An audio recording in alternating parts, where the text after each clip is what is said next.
حضرت ابوبکر صدیق رضی اللہ تعالیٰ عنہ کی والد محترم کا اسلام لانا۔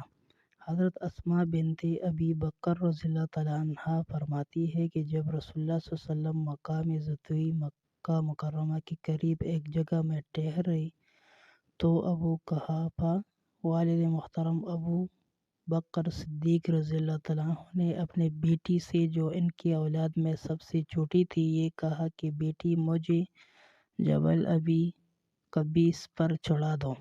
حضرت اسماء رضی اللہ تعالیٰ عنہ کہتی ہے کہ اس وقت ان کی بنائی جاتی رہی تھی۔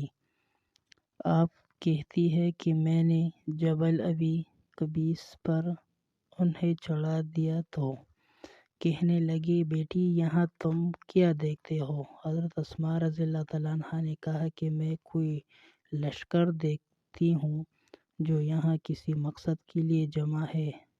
ابو قحافہ نے کہا کہ یہ گھوڑوں کا لشکر ہے۔ پھر حضرت اسماء رضی اللہ تعالیٰ عنہ نے کہا کہ مجھے اس لشکر کے اندر ایک شخص نظر آ رہا ہے جو کبھی آگے آتا ہے اور کبھی پیچھے۔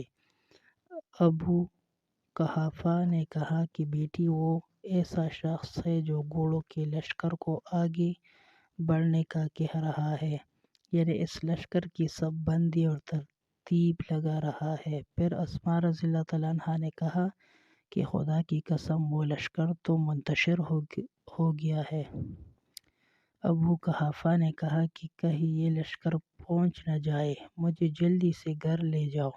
چنانچہ حضرت اسماء رضی اللہ تعالیٰ عنہ کو لے کر پہاڑ سے اتری، لیکن گھر پہنچنے سے پہلے وہ لشکر سامنے آ گیا۔ اس وقت اس بچی کی گردن میں چاندی کا ایک خار تھا۔ ایک آدمی آگے بڑھا اور اس نے اس کی گردن سے وہ خار اتار لیا۔ حضرت اسماء رضی اللہ تعالیٰ عنہ کہتی ہے کہ جب رسول اللہ صلی اللہ علیہ وسلم مکہ میں داخل ہوئے اور مسجد میں تشریف لائے تو ابوبکر صدیق رضی اللہ تعالیٰ عنہ اپنے والد کو لے کر حاضر ہوئے کہ ان حضور صلی اللہ علیہ وسلم ان کی بیمار پرسی کر لیں۔ ان حضرت صلی اللہ علیہ وسلم نے ان کو دیکھا تو فرمایا ان بزرگ کو گھر میں ہی رہنے دیتے، میں وہیں ان کے پاس آ جاتا۔